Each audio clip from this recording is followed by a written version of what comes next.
Glória a Deus. Meus irmãos, a paz do Senhor Jesus, amém? Amém. Motivo de alegria, estamos aqui nessa tarde para aprendermos mais acerca das coisas relacionadas à palavra de Deus. Hoje damos início à primeira aula do curso de hermenêutica, como interpretar a Bíblia. Eu mandei para vocês no grupo, aqueles que estavam no grupo receberam uma apostila em PDF, Nosso irmão, inclusive, imprimiu aqui essa apostila, vou mostrar para vocês. Quem tiver interesse, pode também adquirir o material, são só 15 páginas, tá bom? Com os tópicos principais. Tem no grupo, a gente vai reenviar no grupo novamente e os irmãos podem imprimir quando estão procurando formato para a gente verificar onde vocês podem imprimir e ter acesso a esse material, certo? Vocês trouxeram aí caneta, papel, caderno, pronto, a gente vai precisar bastante. Um curso e a nossa proposta é trazer um pouco mais avançado alguns pontos, então a gente não vai estar sempre consultando a Escritura, então vou pedir que vocês anotem as referências bíblicas para consultarem em casa, certo? Algumas a gente vai verificar aqui em sala de aula, mas outras vou precisar que vocês verifiquem em casa e tragam as dúvidas de vocês, porque sem dúvidas significa que você aprendeu tudo, então já sabe tudo, não tem que questionar, tá certo? Bom, estamos dando início a esse curso hoje, tratando de algumas questões iniciais sobre a interpretação bíblica.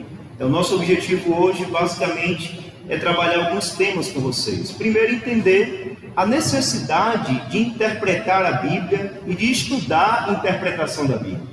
E a pergunta que nós fazemos é: se eu interpreto a Bíblia, eu leio a Bíblia todo dia, o que é que eu preciso aprender a como interpretar a Bíblia? É isso que nós vamos inicialmente questionar e entender aqui no nosso curso. Em segundo lugar, nós vamos entender alguns conceitos fundamentais no campo da hermenêutica.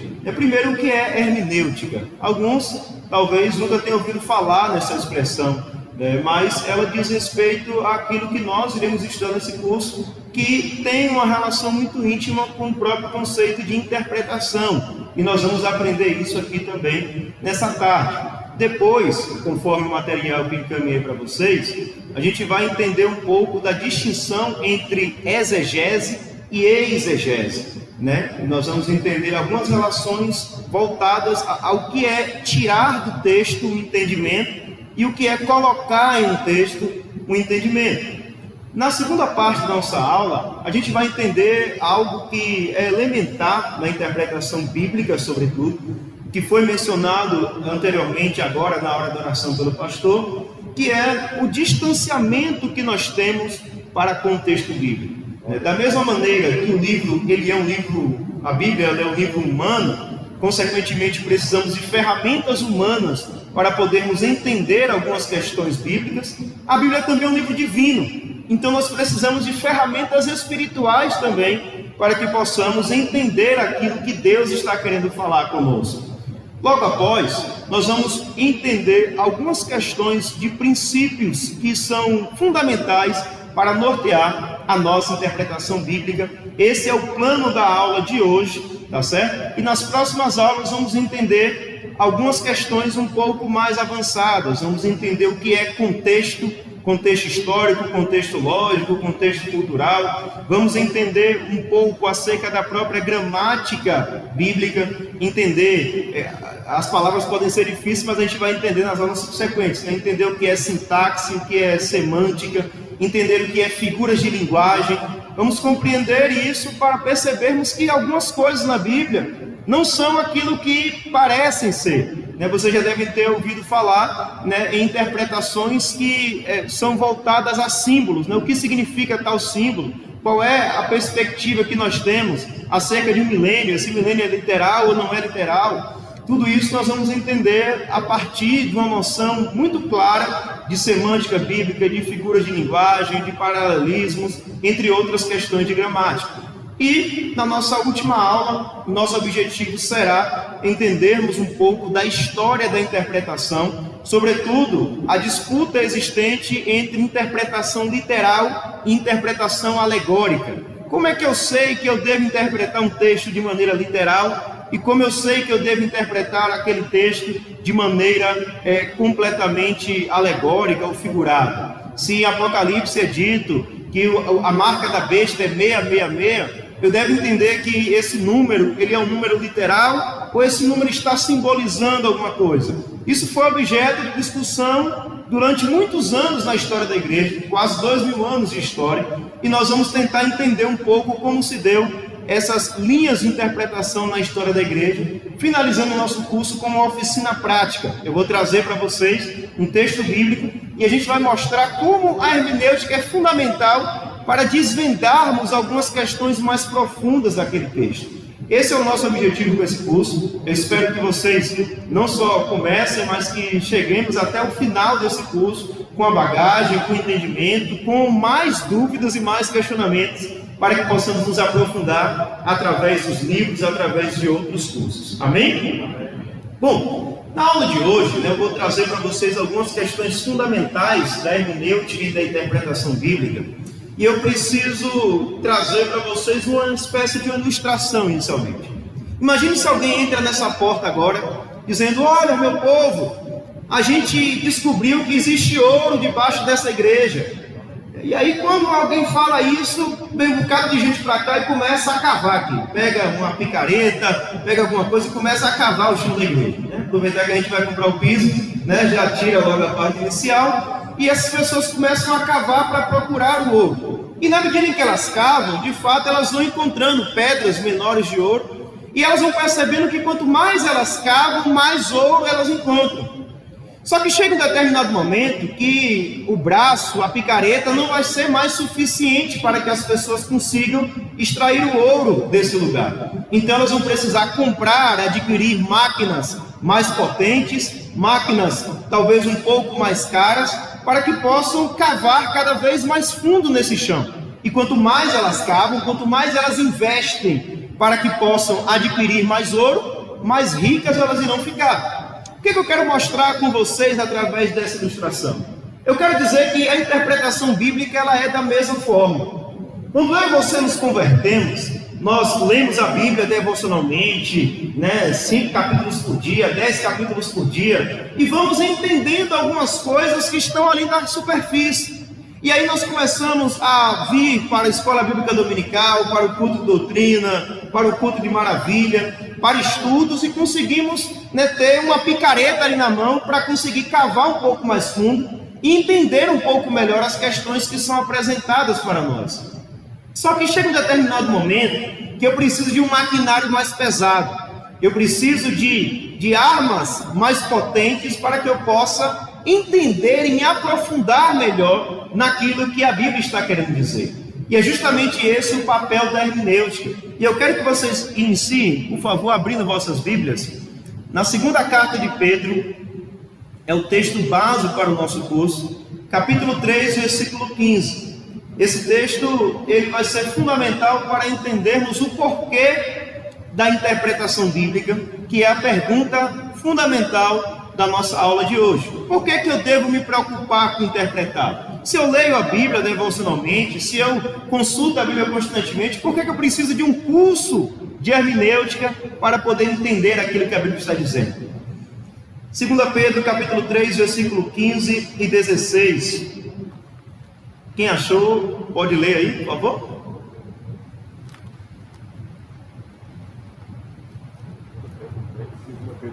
Segunda Pedro 3, 15 e 16. Pode ler.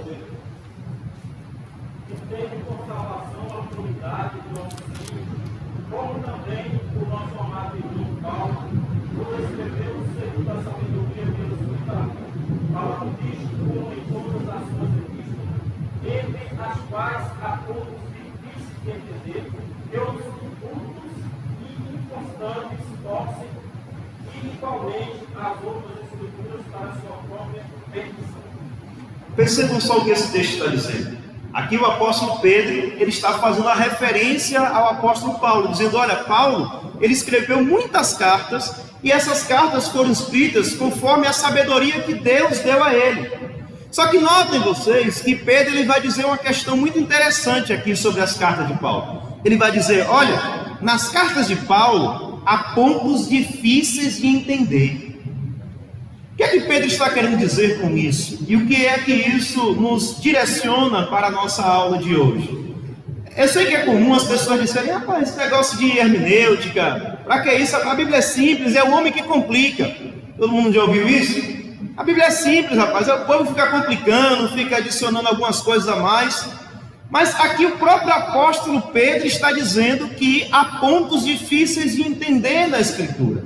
Então, se Pedro, que era um apóstolo de Jesus Cristo, alguém que tinha, a própria inspiração do Espírito Santo, achava difícil de entender alguns pontos das cartas do apóstolo Paulo, quem dirá nós, que não oramos tanto quanto Pedro, que não buscamos tanto quanto Pedro, que não temos a mesma vivência e experiência de fé que o apóstolo Pedro teve. Então, com isso, eu quero mostrar para vocês que a interpretação bíblica, o estudo da interpretação bíblica é necessário, porque há pontos que são difíceis de entender na palavra de Deus. E a gente vai, mais tarde, tocar em algum desses pontos que são difíceis de entender. Aqui apenas uma introdução, um fôlego para entendermos a necessidade desse estudo. Em segundo lugar, eu quero falar para vocês acerca do porquê ou para que estudar hermenêutica ou interpretação bíblica. Nós temos aqui líderes, obreiros, pastores, presbíteros, diáconos, auxiliares, temos aqui pessoas que são professores de escola bíblica dominical, temos pessoas que são líderes de departamento, temos pessoas que são membros ou até mesmo líderes dentro de suas casas. Essa interpretação bíblica, ela é fundamental para a nossa vida cristã como um todo. Quem prega precisa saber interpretar corretamente a Escritura para que não possa, eventualmente, cometer uma heresia no púlpito. Nós já vimos, existem inúmeros casos de pregadores que falam algumas besteiras enquanto estão no púlpito e, às vezes, quem está no banco ouve aquilo, ainda dá glória a Deus, dá amém, por quê? Porque não sabe entender corretamente aquilo que a palavra de Deus está dizendo. Por outro lado, também a interpretação bíblica é essencial para quem é ensinador, para quem é professor, para quem é mestre. Lá em 2 Pedro, capítulo 2, versículo 1, a Bíblia diz que sobre falsos mestres sobrevirá maior condenação. Ou seja, se eu sou professor, se eu estou ensinando, eu estou correndo um sério risco. Porque se aquilo que eu estou falando para os meus alunos não for correto, for errado, eu vou dar conta das consequências daquilo que eu ensinei. Então eu preciso ter plena convicção, eu preciso ter plena certeza daquilo que eu estou ensinando. O papel, o trabalho de ensinar na igreja do Senhor não é um trabalho qualquer, não é um trabalho que pode ser realizado de maneira completamente soberba ou até mesmo desajustada, não. Deve haver um esmero necessário para que possamos entender aquilo que a palavra de Deus está dizendo e passar essa informação de maneira adequada para aqueles que estão nos ouvindo. A interpretação bíblica também é fundamental para a nossa atividade de liderança. Eu sei que há líderes aqui, líderes de departamentos e líderes na igreja do Senhor. E sobretudo no aconselhamento, que é muito comum no trabalho da liderança, precisamos ter esse entendimento adequado daquilo que a Escritura está nos dizendo. Como é que nós iremos aconselhar um liderado nosso, alguém que está sobre a nossa jurisdição? Talvez aqui não tenha líderes, ou você pode não ser líder, mas você é pai, você é mãe. E no papel de pai ou mãe, nós temos a árdua missão de ensinar os nossos filhos a andar de acordo com aquilo que a palavra de Deus ensina. E a pergunta é: como eu vou saber liderar? Como eu vou saber aconselhar se eu não entendo aquilo que está escrito? Então eu preciso desse entendimento para poder transmitir, ensinar, aconselhar aqueles que estão sobre a minha liderança. E por último, acerca do para que estudar hermenêutica, nós precisamos entender que a hermenêutica ela é fundamental para a vida cristã como um todo. Para que eu possa viver em santidade, para que eu possa viver de acordo com a vontade de Deus, eu preciso entender aquilo que a palavra está dizendo. Eu preciso ter um esforço de compreender verdadeiramente, genuinamente, profundamente aquilo que a palavra de Deus está me dizendo, para que aquela verdade não seja algo apenas superficial. Eu vou explicar para vocês aqui daqui a pouco o significado, né, de João capítulo 3,16, quando a gente entende o significado do amor ali descrito, vocês vão perceber que a intensidade ela é muito maior do que nós pensarmos que Deus está falando de um amor superficial, de um amor comum, de um amor pueril. Quando nós entendemos as verdades bíblicas de maneira profunda, nós tendemos a construir, assim como um ser humano, ele precisa de alimento sólido, alimento adequado, nutritivo, para que ele possa se formar e crescer adequadamente, assim também é a vida do crente. Lá na carta aos Hebreus, né, o escritor aos Hebreus ele vai dizer, olha, vocês ainda estão tomando leite, quando deveriam já comer alimento sólido. Vocês já deveriam ter uma maturidade espiritual maior. Vocês já deveriam construir musculatura espiritual de maneira mais adequada. Entretanto, vocês não se dedicaram o suficiente no entendimento das verdades divinas e por isso vocês ainda estão tomando leite e não alimento sólido. A terceira pergunta que nós temos aqui na apostila é como interpretar a Escritura. E essa pergunta é a pergunta que nós iremos responder no decorrer do nosso curso. Amém? Tranquilo? Bom, o primeiro ponto que eu queria destacar para vocês é acerca de alguns conceitos fundamentais em hermenêutica. Quando nós entendemos, eu falei para vocês aqui várias vezes hermenêutica, falei de interpretação, mas o que é interpretar? O que é hermenêutica? Eu quero trazer para vocês aqui um exemplo que eu acho muito interessante. Se eu escrevo aqui no quadro, isso daqui, vou colocar assim é melhor, talvez. Me diga uma coisa, vocês acham que isso daqui é um 6 ou um 9? Para baixo é 6, para cima é 9, né? Mas quem acha que é um 6? Quem acha que é um 9? Está meio dividido, né? E se eu disser para vocês, deixa eu apagar isso em cima aqui que está um pouco feio. Se eu chegar para vocês e colocar aqui o seguinte, ó. Coloco aqui um 5, eu coloco aqui um 7. Vocês me diriam que aqui é um 6 ou um 9? 6, não é verdade? Então percebam que às vezes um símbolo, uma palavra, um número, alguma coisa, isoladamente não tem sentido, ou há uma dubiedade. Mas é no contexto que eu vou entender o real significado. Se eu não dou essas referências aqui para vocês, vocês irão ficar perdidos, ficar, rapaz, será que é 6, será que é 9? Será que não vale estar escrevendo outra língua aí, alguma coisa? Mas quando eu pego o contexto, eu vejo que esse número está depois do 5 e antes do 7, eu vou entender que esse número aqui é 6 pelo contexto. Então o que é que eu quero falar com isso? É que a interpretação, ela é algo muito subjetivo, é verdade. Alguns aqui disseram que era um 6, alguns disseram que era um 9. Mas a interpretação, ela tem que levar em consideração o contexto que a coisa está inserida. Eu não posso sair interpretar as coisas de qualquer forma, de qualquer maneira, sem ter uma noção básica daquilo que é relacionado ao próprio contexto. Eu dei um outro exemplo, que é até utilizado em um livro chamado Investigações Filosóficas, de Ludwig Wittgenstein.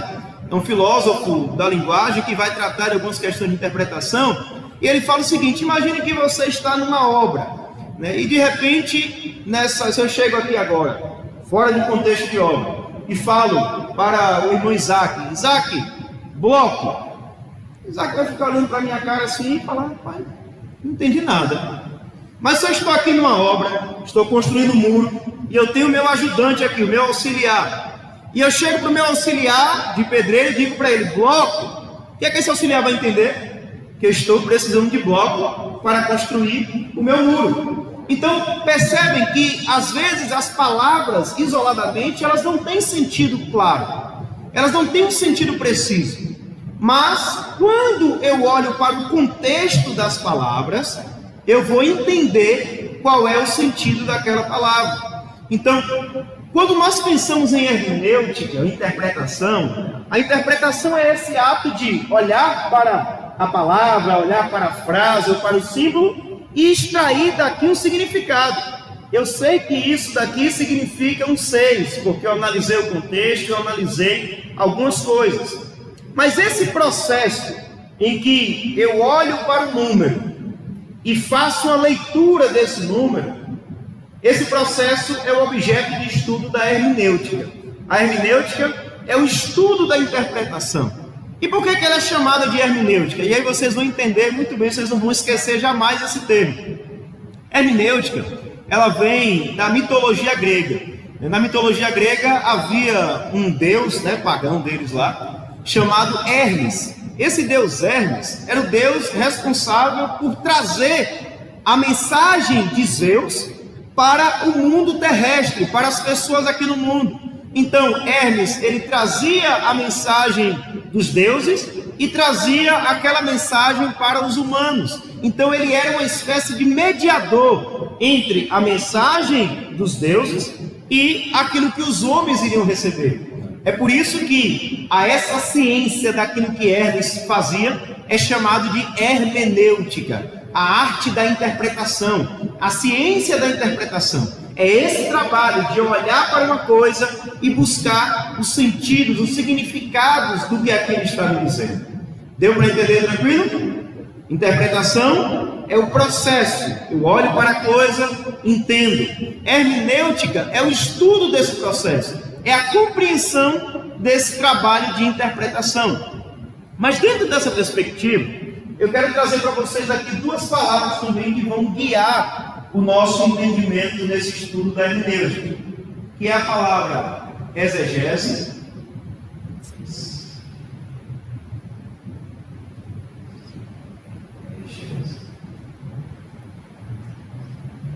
deixa eu lembrar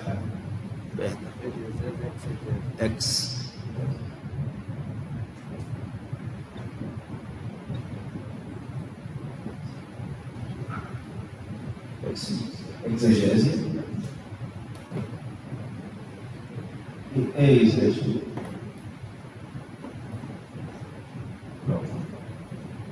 Bom, o que essas palavras elas têm de fundamental para o nosso estudo?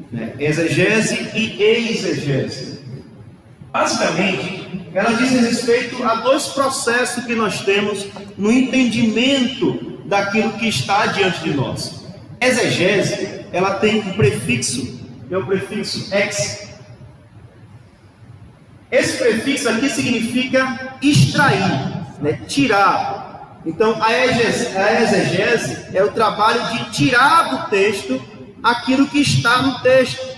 Quando eu olho para um versículo bíblico, quando eu olho para um capítulo da Bíblia, eu tenho que tirar de lá o seu significado, tirar de lá o entendimento adequado daquilo que está demonstrado na Escritura.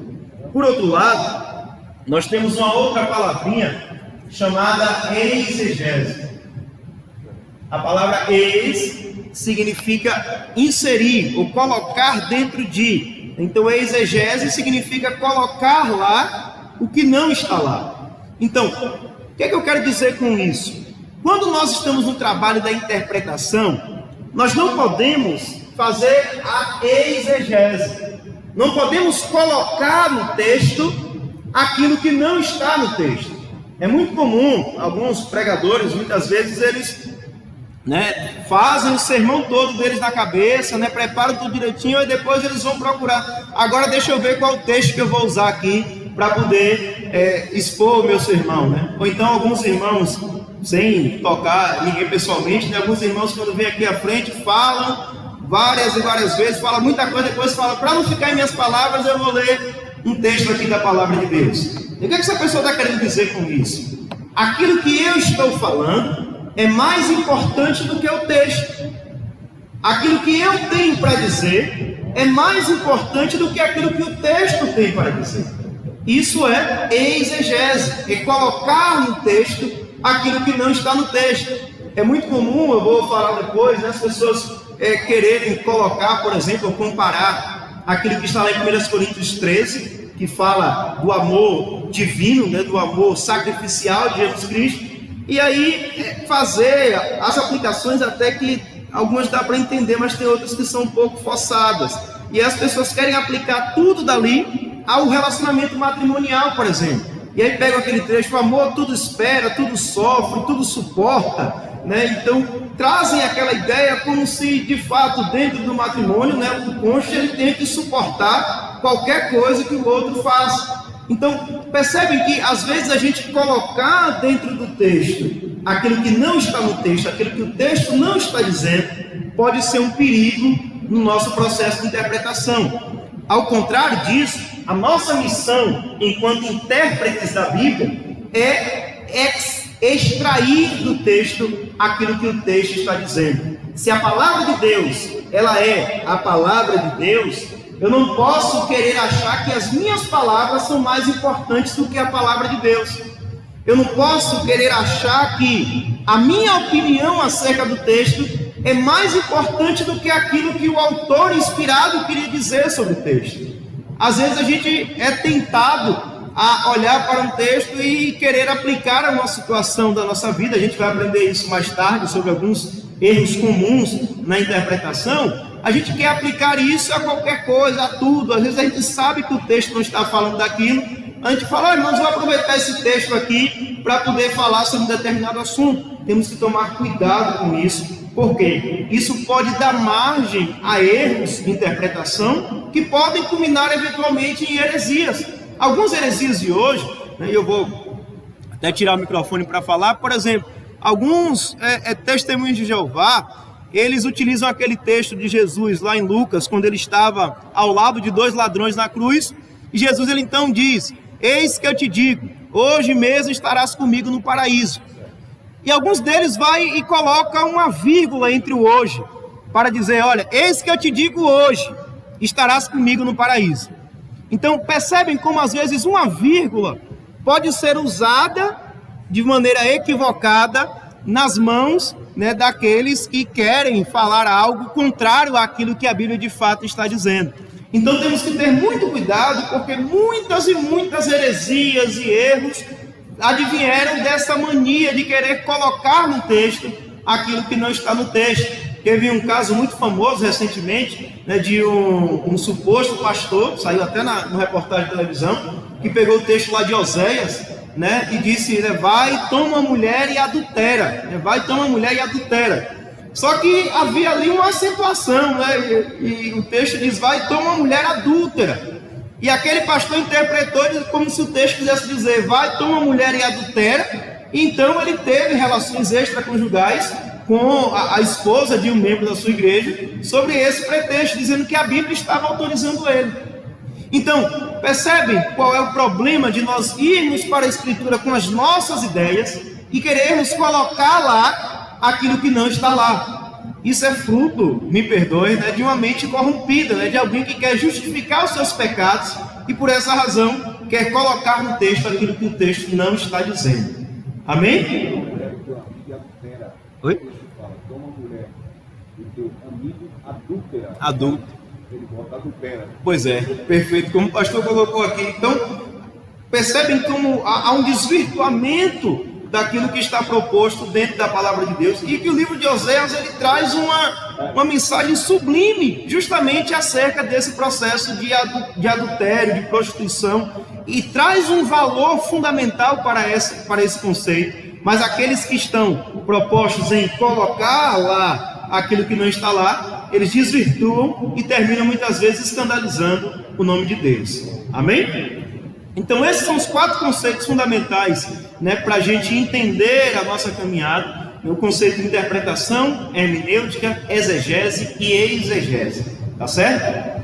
Bom, alguma dúvida sobre essa parte inicial do nosso estudo? De preferência, eu peço que os irmãos anotem as dúvidas de vocês para a gente discutir, né, no momento mais oportuno, porque a gente tem uma sequência lógica, mas se alguém tiver alguma dúvida pontual sobre algo que esteja correndo, basta levantar a mão, dar um sinal no momento da aula, tá certo? Que a gente compartilhe. Tranquilo? Bom, dito isso, nós vamos para talvez o ponto principal da nossa aula hoje, que é a questão do distanciamento. O que é isso? O que isso significa para nós? Significa que, quando nós pegamos a Bíblia, nós temos que entender que a Bíblia não é a revista Veja. A Bíblia não é o jornal Fora do Estado. Apesar de que existe a famosa frase de Billy Graham, né, que a Bíblia é mais atual do que o jornal de amanhã, mas isso diz respeito à sua aplicação. Mas a Bíblia, ela é um livro de mais de 2.000 anos. Então, tudo isso tem que ser levado em consideração no processo de interpretação. E aí nós temos que entender os fatores humanos e divinos que nos distanciam da Bíblia e o que é necessário fazer para que nós possamos nos aproximar mais do contexto em que os escritores da Bíblia viveram. Tranquilo? Bom, em primeiro lugar, temos que entender o distanciamento temporal. Precisamos entender que a Bíblia, ela foi um livro escrito durante aproximadamente 1.500 anos. Então existem, é claro, alguns relatos, alguns que dizem que o livro de Jó teria sido escrito a partir do ano 2000 a.C., mas não temos como precisar exatamente. Sabemos que o relato histórico é provavelmente desse período. Mas o momento em que aquele relato histórico foi confeccionado enquanto livro, nós não temos como precisar. Os livros da Bíblia que nós temos como precisar de maneira mais adequada é o Pentateuco, os 5 primeiros livros da Bíblia, Gênesis, Êxodo, Levítico, Números, Deuteronômio, que foram escritos no período do Êxodo, enquanto Moisés estava vivo, já que pela tradição, Moisés quem escreveu o Pentateuco. Então nós temos os livros mais antigos escritos pela Bíblia, datados de aproximadamente 1440 a.C. a 1400 a.C. Esses livros foram os livros do Pentateuco. Então percebem que eles estão distantes de nós quase 3.500 anos. Como é que nós podemos pegar um livro de mais de 3.500 anos e achar que tudo que está ali diz respeito à nossa época, tudo que está ali é aplicável à nossa época? Temos que entender que há contextos ali que são específicos daquele período e que as pessoas que viveram, que são descritas naquelas narrativas, são pessoas que observavam o mundo conforme o seu tempo. Da mesma maneira, o último livro da Bíblia é o livro de Apocalipse, e ele é datado de aproximadamente 92 a.C., né, com alguma variação, alguns dizem 90, 91, até 94, né, mas a maioria tende a considerar a data de 92 depois de Cristo, exatamente, depois de Cristo, como sendo o período em que foi escrito o livro de Apocalipse pelo apóstolo João. Então percebem que nós temos aqui quase 40 autores da Bíblia, escrevendo em um período de mais de 1.400 anos, falando em culturas diferentes, em lugares diferentes, em continentes diferentes, com línguas diferentes, e que nos transmitem ideias que muitas vezes são próprias do seu próprio tempo. E é aí que vem o segundo distanciamento aqui na nossa apostila, que é o distanciamento contextual. O que é o distanciamento contextual? Quando os livros da Bíblia eles foram escritos, é claro que no plano divino, eles foram escritos para a igreja do Senhor hoje, para a igreja do Senhor, né, durante toda a história. Mas os autores bíblicos, em muitos casos, eles escreveram para necessidades específicas do povo de Deus. Quando nós temos ali o livro de Malaquias sendo escrito no Antigo Testamento, Malaquias escreve aquele livro para poder tratar de um problema que estava acontecendo no meio do povo de Deus, que eram os sacerdotes que não estavam observando a liturgia do culto de maneira adequada. Então, quando eu leio Malaquias, eu preciso entender qual é o propósito da escrita dele, qual foi o contexto em que ele escreveu aquilo, por que ele foi tão duro em determinadas questões e por que ele foi tão maleável em outras questões. Porque havia um contexto, haviam temas que eram mais pertinentes ou fundamentais para aquele contexto do que outros. Às vezes a gente lê a Bíblia, né, e fala, por que a Bíblia não fala disso? Né? Por que a Bíblia não fala de determinada situação? Por que a Bíblia não fala sobre drogas? Por que a Bíblia não fala sobre homossexualidade de maneira tão contundente como nós temos hoje? A Bíblia fala, mas não de maneira tão ampla quanto nós queríamos ou como alguns assuntos são tratados. Por que a Bíblia não fala sobre crianças em estado de vulnerabilidade, né, irmão Wander? Para falar de um tema que é comum hoje. Por que ela não fala sobre isso? Porque ela foi escrita dentro de um determinado contexto. Naquele período não existia a ideia de adolescência, por exemplo. Como é que nós hoje vamos dar aula, ensinar para adolescentes, à luz da Bíblia, se a Bíblia não falava sobre adolescentes? Não existia adolescente naquela época. Não, naquele período não existia namoro como nós temos hoje. Existia já o compromisso de noivado, né, um pacto antinupcial, que já era um indicativo para o casamento, e normalmente era a família dos pais que escolhiam com quem cada um deles iriam casar. Então, como é que nós vamos falar sobre namoro, sobre noivado, à luz da Bíblia, se nós não tínhamos isso naquela época?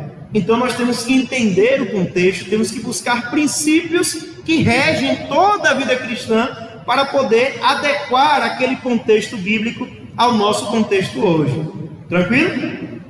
Um exemplo disso que eu trago aqui, vocês podem anotar, aquele lá em Filemon, capítulo único, versículos 10 e 11, onde Paulo ele vai dar a justificativa pelo qual ele escreveu a carta a Filemon.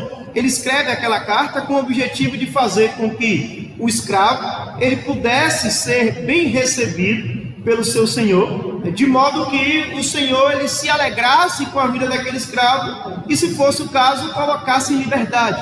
O que é que nós temos aqui de diferente? Nós não temos escravidão hoje, né, de maneira pública, né, pelo menos à luz dos olhos, em nosso mundo hoje. Aqui no Brasil a escravidão já foi abolida desde 1888. Então, para que serve o livro de Filemon para os nossos dias de hoje? Então, nós temos que buscar princípios acerca do trabalho, princípios acerca da autoridade, princípios acerca da própria noção de compaixão, que estão contidos nesse livro, para que nós possamos colocar em prática. Pronto. Um outro distanciamento que nós temos aqui é o distanciamento chamado de cultural. O que é esse distanciamento cultural? É nós entendermos que o mundo em que a Bíblia foi escrita é um mundo que já não existe mais.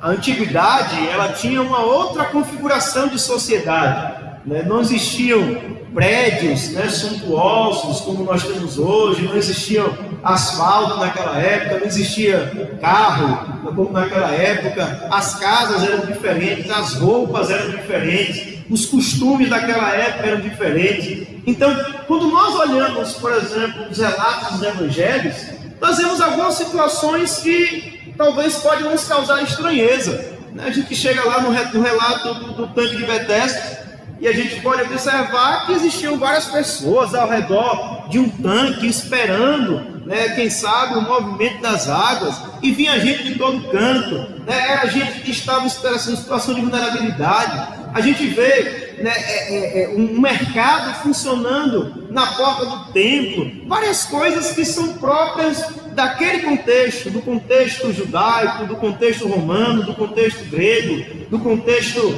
dos babilônicos, do contexto dos assírios. Então, nós temos várias configurações culturais, costumeiras naquele período, que precisamos estudar para que possamos entender o mundo em que aqueles fatos aconteceram. Nós temos que entender que o retrato do Êxodo, por exemplo, quando nós olhamos para o Antigo Egito, quando nós olhamos para a travessia que eles fizeram, né, no deserto, para a Terra Prometida, temos que entender que o mundo era outro. Temos que entender que as situações que ali estavam empregadas eram completamente diferentes e precisamos levar isso em consideração na nossa interpretação bíblica. Bom, agora vamos para aquele que talvez seja um dos pontos fundamentais da interpretação propriamente dita, que é o distanciamento linguístico que existe entre nós e a Bíblia Sagrada. Nós sabemos que as línguas em que a Bíblia foi escrita, elas já não existem mais hoje como eram no passado. A Bíblia ela foi escrita em hebraico, o Antigo Testamento, e alguns trechos, os trechos de Daniel e também os trechos do livro de Esdras foram escritos em aramaico. E o Novo Testamento foi escrito, sobretudo, em grego. Existem algumas polêmicas aí que eu vou tratar daqui a pouco com vocês, mas, né, de maneira majoritária, entende-se que o Novo Testamento foi escrito em grego. Só que o hebraico que era falado naquela época, o hebraico semítico, é diferente do hebraico Yiddish, que é falado hoje no Estado democrático, né, de Israel. Quando nós olhamos o aramaico, é uma língua que já não existe mais hoje, que talvez, alguns dizem que algumas tribos, né, no norte da África, algumas tribos na região da Arábia ainda falam aramaico, mas é uma língua tida como morta. O grego koiné daquela época é diferente do grego demontike, que é falado hoje na Grécia moderna. Então, nós temos uma língua completamente diferente daquela que nós temos hoje. E o desafio maior da interpretação bíblica é justamente saber qual é o sentido daquela palavra antiga para o nosso mundo de hoje. Então, nós temos algumas questões de tradução que eu vou tratar com vocês um pouco mais à frente, mas eu quero demonstrar para vocês essa distância através de duas palavrinhas, né, no hebraico e no grego, para a gente ter uma noção dessa perspectiva. Primeiro, no hebraico, nós temos uma palavra, eu não vou saber escrever com precisão, mas eu vou mostrar para vocês o contexto.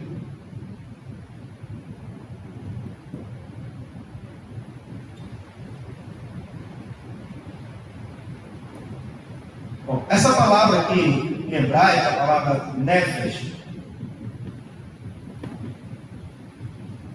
ela é traduzida comumente como alma. Entretanto, essa palavra ela tem uma variedade de significados no hebraico semítico. Quem faz um estudo acerca disso é o estudioso, o linguista Hans Walter Wolff, em um livro chamado Antropologia do Antigo Testamento. É um livro muito bom, além dos livros que estão listados aí nas referências bibliográficas, né, na apostila que eu mandei para vocês. Eu vou citar alguns livros aqui durante a aula, quem tiver interesse em anotar, é muito bom. Ele vai mostrar como algumas palavras no Antigo Testamento, elas tinham um significado mais amplo do que aquela que nós observamos hoje nas traduções. Então, a mesma palavra no hebraico, essa palavra nefesh, ela é entendida ou interpretada de maneira diferente, a depender do contexto. Quer ver um exemplo? Lá em Salmo 107, nós temos uma expressão acerca dessa palavra nefesh, que pode ser traduzida como garganta ou como boca. Na primeira estrofe do Salmo 107, ele vai falar dos famintos e sedentos, cuja nefesh desfalece. Ou seja, aqui, algumas traduções elas vão chamar isso daqui de boca ou de garganta, mas a palavra original é a palavra nefesh. Em outro momento, eles vão falar o seguinte, porque ele saciou a nefesh ressequida e fartou de bens a nefesh faminta. Ou seja, quando ele fala da garganta ressequida e a garganta faminta, ou seja, ele está falando da parte inicial do aparelho digestivo, que é a região da boca, a região da laringe, faringe. Eu não sou da área de humanas, né? Não sou da área de naturais, mas essa parte da boca responsável pela entrada e gestão do alimento, pela deglutição, para a passagem para o estômago, essa expressão ela é traduzida aqui nesses textos como garganta ou como boca.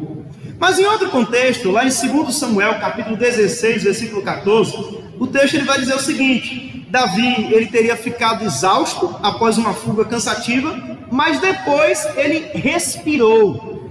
A palavra usada aqui para respirou, né, é uma versão ampliada da expressão nefesh, que é a expressão vaya nefesh. Ou seja, aqui a mesma ideia de nefesh, ela que já foi usada como garganta ou como boca, aqui é usada como respiração. Davi, depois de uma batalha cansada, ele respira. Tranquilo? Em outra passagem, Jeremias capítulo 4, versículo 10, nós temos aqui a ideia de que a espada estava encostada no pescoço. Então, a palavra usada aqui para pescoço também é a palavra nefesh. Então, nefesh aqui ela já não assume uma ideia de garganta interior, nem uma ideia de respiração, mas sim uma ideia de pescoço, de uma área externa, de uma área vulnerável. Outros textos vai falar sobre cordas amarradas na nefesh, no pescoço. Então percebem que a mesma palavra aqui já foi usada para boca ou garganta, para respiração e também para pescoço. Lá em Êxodo, capítulo 23, versículo 9, o texto ele vai designar essa mesma expressão, aí aqui propriamente dito, com a ideia de alma ou com a ideia de coração, falando do ser por completo, do ser por inteiro. Lá em Êxodo 23, versículo 9, prescreve a Israel: não maltratarás um forasteiro, conheceis a néfesh do forasteiro, pois fostes forasteiro na terra do Egito. Ou seja, Deus estava falando para o povo conhecer a alma do forasteiro, e para isso ela vai empregar a expressão hebraica néfesh. E por último, essa mesma expressão também é designada como sendo um símbolo de vida. Lá em Deuteronômio, capítulo 12, versículo 23, falando acerca do porquê que os judeus não deveriam consumir sangue, a palavra do Senhor vai nos dizer: somente tenham cuidado de não comer o sangue, porque o sangue é a vida, em nossa tradução, não é isso? Mas em hebraico a palavra usada ali para a vida é a palavra nefesh. Então, percebam que uma mesma palavra em hebraico, ela pode significar boca, ela pode significar garganta, ela pode significar pescoço, ela pode significar respiração,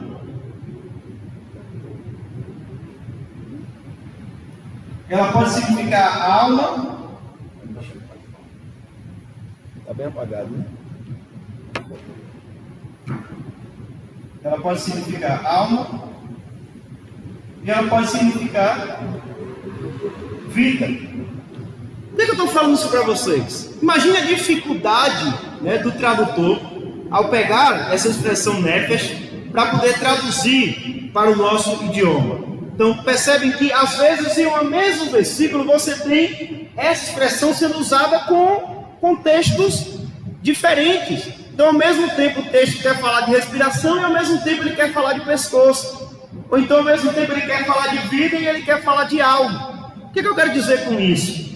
É que esse distanciamento linguístico, ele faz com que nós tenhamos dificuldade de entender algumas expressões que são colocadas na palavra de Deus. E isso mostra para a gente a dificuldade e o perigo de nós, muitas vezes, fazermos teologia em português.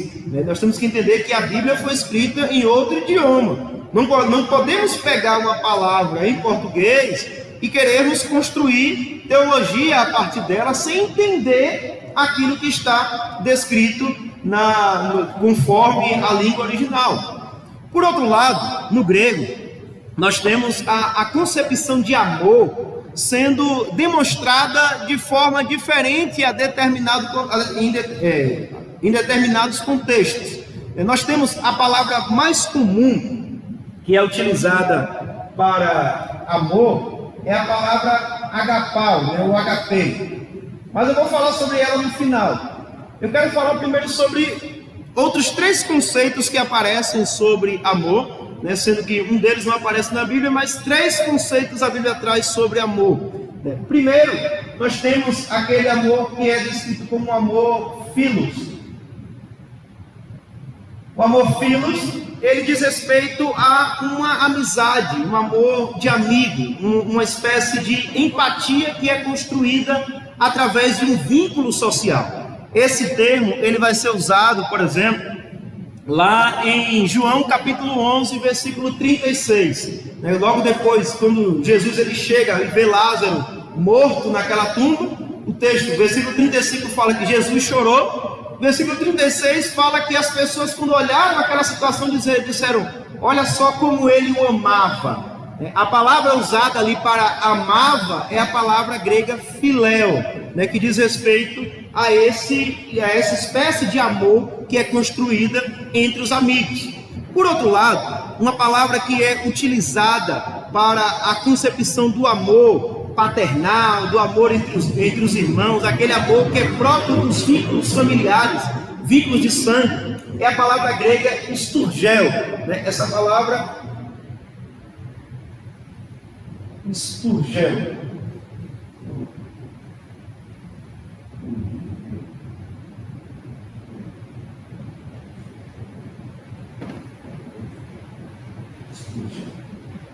Essa expressão, ela é utilizada para designar uma espécie de afeição que é construída naturalmente. Então nós temos, a Bíblia não vai utilizar propriamente a expressão esturgel, mas ela vai utilizar a esturgel, né, com a partícula negativa. Essa partícula negativa, ela é usada lá em Romanos capítulo 1, versículo 31, quando Paulo fala, né, que aquelas pessoas, elas eram aquelas pessoas malignas que não conheciam a Deus, elas não tinham afeição natural, elas não tinham um amor natural, então elas eram desprovidas desse amor natural, esse amor que é próprio dos vínculos familiares, que é próprio, sobretudo, a ideia fundamental é a ideia do amor de uma mãe para com o filho.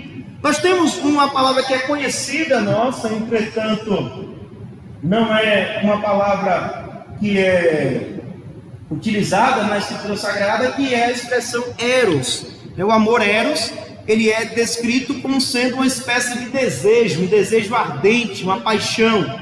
E ele é designado na cultura popular como sendo um amor entre um homem e uma mulher. Mas na perspectiva grega, essa palavra ela é sobretudo utilizada para relações amorosas, né, que são relações proibidas, relações impuras, relações muitas vezes voltadas para questões meramente carnais. É um amor puramente carnal entre um homem e uma mulher.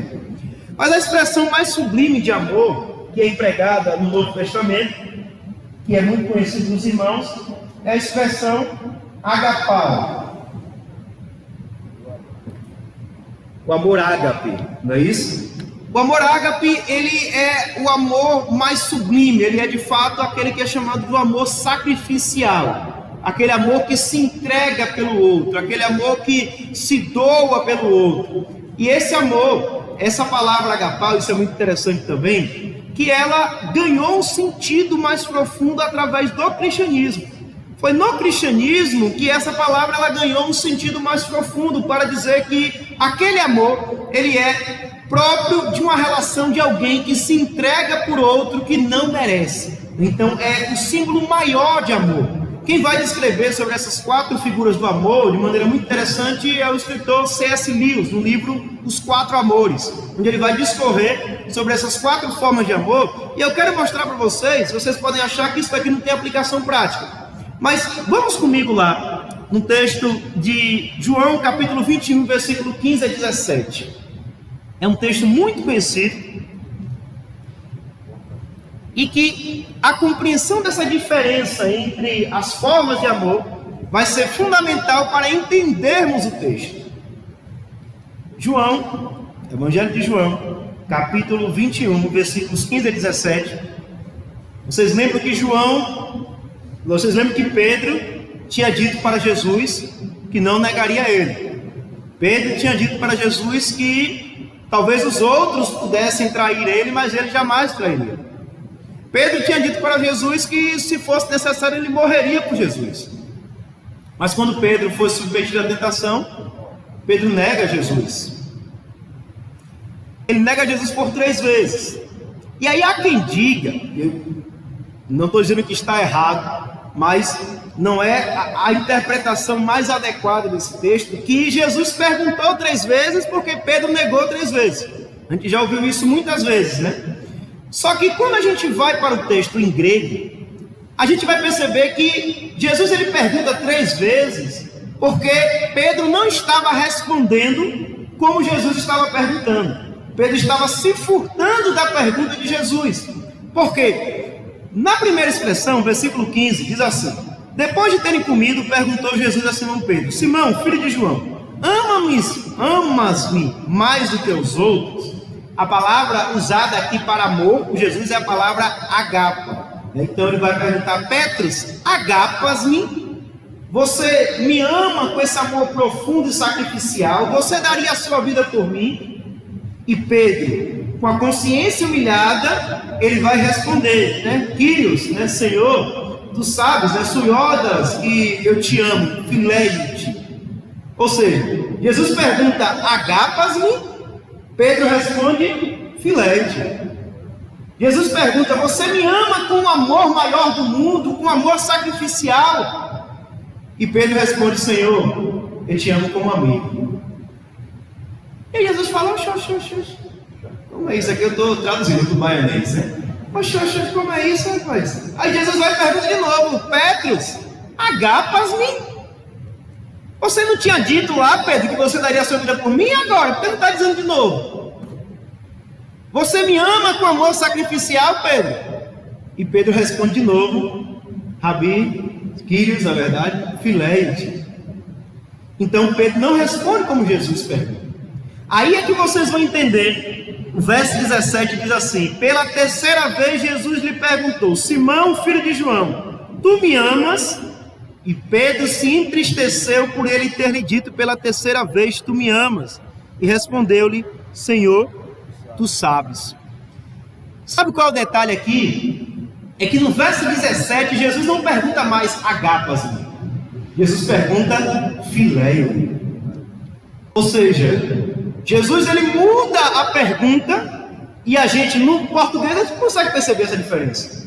Mas quando a gente olha para o grego, a gente vai perceber que Jesus ele perguntou 2 vezes sobre o amor sacrificial. Pedro respondeu com amor entre amigos.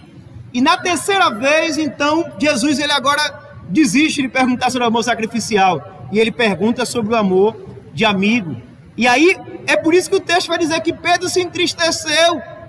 Pedro não era capaz mais de dizer para Jesus que ele amava com amor sacrificial. Pedro não era mais capaz de, no auge da sua arrogância, afirmar que daria a sua vida por Jesus. Mas ele diz, né? Senhor, tu sabes que eu fileio-te, que eu te amo como amigo. Então, percebem como a interpretação ela vai mudar significativamente. Se a gente lê no grego, ou se a gente lê no português, amor, amor, você me ama, me ama. Mas no grego existia mais de uma palavra para amor. E às vezes isso faz toda a diferença na interpretação de um texto. É por isso que lá em João capítulo 3, versículo 16, né, quando a palavra do Senhor nos diz: porque Deus amou o mundo de tal maneira, né? Aqui a expressão ágape, é que ela carrega esse sentido mais ampliado, esse sentido que não existia ainda no mundo antigo, mas que é ressignificado no cristianismo para dizer: olha, esse amor ágape, ele é tão intenso que Jesus ele deu a vida por pessoas que eram pecadores e que eram imerecedoras dessa graça. Então, o distanciamento linguístico, ele causa isso, ele faz com que nós não entendamos às vezes de maneira adequada um texto, por conta da interpretação que nós temos daquela palavra original, daquela língua original. E nós, enquanto estudantes de hermenêutica, precisamos ter a compreensão dessas línguas originais para que nós possamos ter uma ferramenta necessária. Não estou dizendo que é algo fundamental, mas que engrandece muito mais o nosso entendimento da Escritura quando nós nos dispomos e temos fôlego para compreender algumas questões nas línguas originais. Por fim, antes do intervalo, eu quero falar com vocês sobre distanciamento autoral. O que é esse distanciamento autoral? Distanciamento autoral, ele é uma coisa que é muito prática. Se o pastor Ivani chega aqui e fala: Aleph, eu quero conversar com você segunda-feira, 8 horas. Eu posso chegar, se eu não entendi, eu posso chegar, ligar para o pastor e falar: pastor, o senhor quis dizer 8 horas da manhã ou 8 horas da noite? Porque ele é uma pessoa viva do meu contexto, que entende as situações do nosso contexto, então eu posso ter acesso a ele. Mas eu não posso chegar e perguntar ao apóstolo Pedro: Pedro, o que é que você quis dizer lá quando você disse que Jesus foi e pregou aos espíritos em prisão? Isso aí gera, quem é da área sabe, isso aí gera interpretação, né? Tomás de Aquino vai dizer que era o purgatório, tem gente que vai dizer que Jesus foi para o inferno, para o Hades, tem gente que vai dizer que Jesus foi lá pregar o evangelho para o povo do inferno se converter e voltar para Jesus. Tem uma série de interpretações. Se Pedro estivesse vivo, né, estivesse aqui em nosso mundo hoje, eu poderia ligar para Pedro e perguntar: Pedro, o que você quer dizer com isso daqui? Mas ele já não está em nosso meio. Ele está distante de nós quase 2000 anos. Então, isso exige que nós nos esmoremos mais, né, nos esforcemos mais para tentar entender o que é que Pedro quis dizer com aquilo. Então, esse distanciamento autoral, ele é um distanciamento muito importante dentro da compreensão humana e que nos impede, às vezes, de entender algumas coisas. Mas nós com o estudo, com a dedicação, com a disposição de sentar, estudar, de ler, nós conseguimos vencer esses distanciamentos humanos. Vamos dar um intervalo rapidinho, né, e logo depois voltaremos para falar do distanciamento divino. A Bíblia é um livro humano, mas é um livro também divino. Então nós temos que ter algumas ferramentas, alguns atos de piedade para podermos vencer também esse distanciamento divino. E vamos falar também sobre os princípios do retorno. Amém? Passo novamente para o pastor.